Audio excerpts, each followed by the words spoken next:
Të nderuar shikues, përshëndetje, jeni me edicionin e lajmeve të orës 13 në televizionin publik të Kosovës.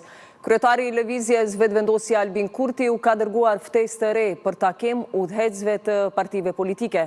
Kryetari i PDK-s Bedri Hamza i është përgjigjur ftesës së Kurtit, ku ka përsëritur qëndrimin e tij për të mbetur në opozit. Hamza në këtë letër thotë se PDK ka marrë këtë vendim për shkak të dallimeve programore e konceptuale që kanë me Lëvizjen Vetëvendosje.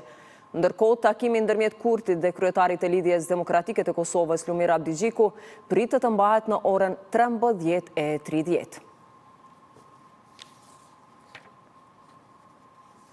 Ndërkohë, afati i radhës për vazhdimin e seancës mbetet i pacaktuar, ndonse sipas aktgjykimit të gjykatës kushtetuese, deputetët obligohen ta përmbyllin konstituimin e plotë të kuvendit sot deri në orën 23:59. Seanca për konstituimin e kuvendit të Kosovës e thirrur dje përfundoi vetëm me betimin e deputetëve të legjislaturës së 11. Kjo u bë me kërkesë të kryetarit të Lëvizjes Vetëvendosje Albin Kurti për konsulta shtesë politike rreth emrit të presidentit. Kurti deklaroi se vazhdimi i procesit të konstituimit të kuvendit, pa u zgjidhur çështja e presidentit, mund ta vështirësojë arritjen e një marrëveshje me partitë e tjera, gjë që sipas tij mund ta çojë vendin drejt zgjedhjeve të reja, ndërkaq opozita e kritikoi këtë çështje.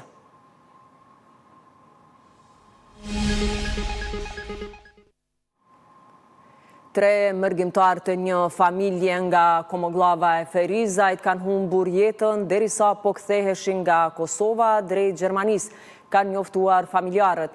Sipas familjarëve, viktimat ishin nisur nga Kosova të mërkurën rreth orës 11:30 drejt Gjermanisë, pasi kishin përfunduar pushimet ndërsa aksidenti ndodhi në orët e para të mëngjesit të së enjtës. Ambasadori i Kosovës në Gjermani, Faruk Ajeti, ka shkruar në rrjetin social Facebook se janë në kontakt me autoritetet gjermane lidhur me rastin. Ai u ka shprehur ngushëllime familjarëve dhe të afërmeve të viktimave. Për aksidentin kanë raportuar edhe autoritetet gjermane, të cilat kanë konfirmuar se 3 persona kanë humbur jetën si pasojë një vet aksidenti.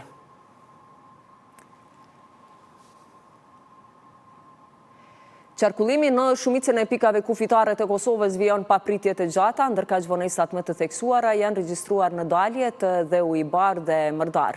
Qendra kombëtare për menaxhim kufitar ka njoftuar se mëngjesin e së premtes, fluksi i qarkullimit në shumicën e pikave të kalimit kufitar në Kosovë është i qetë me pritje të shkurtra prej 3 deri në 5 minuta. Ndërkohë, kolona të gjata automjetesh janë krijuar në pikalimin kufitar me Serbisë dhe Kroacisë, si pasojë e fluksit të madh të mërgjimtarëve që po kthehen drejt vendeve të Evropës pas pushimeve verore. Në këtë pikë kufitar, sipas mërgjimtarëve, janë krijuar kolona kilometërshe, ndërkaq autoritetet u bëjnë thirrje udhëtarëve të kenë durim dhe të planifikojnë udhëtimin me kohë.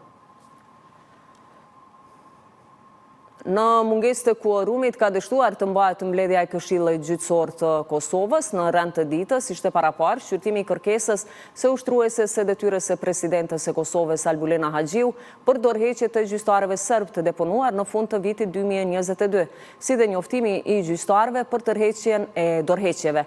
Kryesuesi i Këshillit Rustem Thaçi tha se disa prej anëtarëve e kanë informuar për arsyet e mungesës së tyre e disa jo, ku edhe pati kritika.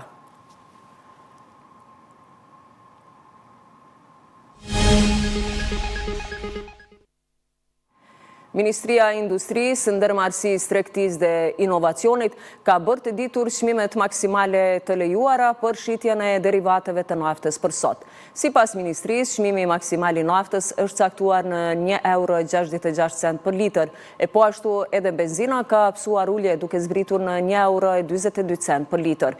Ndërkohë çmimi maksimal i gazit mbetet i pandryshuar në 60 cent për litër.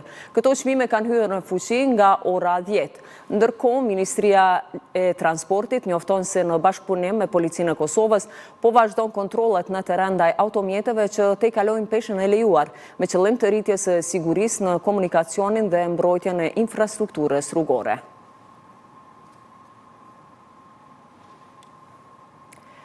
Një shtetas i Kosovës është ekstraduar nga Gjermania pasi kërkohej përmes Interpolit në ndyshimin për kryerjen e veprës penale vjedhje e rënd.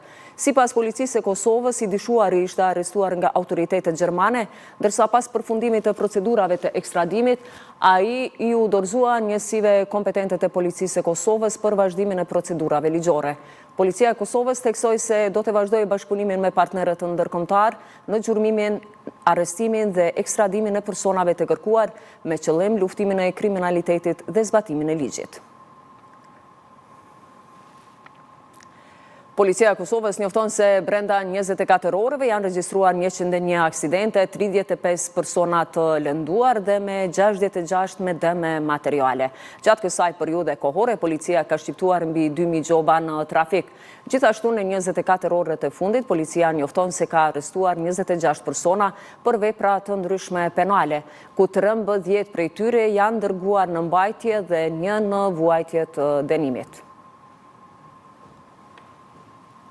Të nderuar shikues, ishin këto të gjitha informacionet e përgatitura për këtë edicion të lajmeve. Takohemi në orën 15 me informacionet e radhës.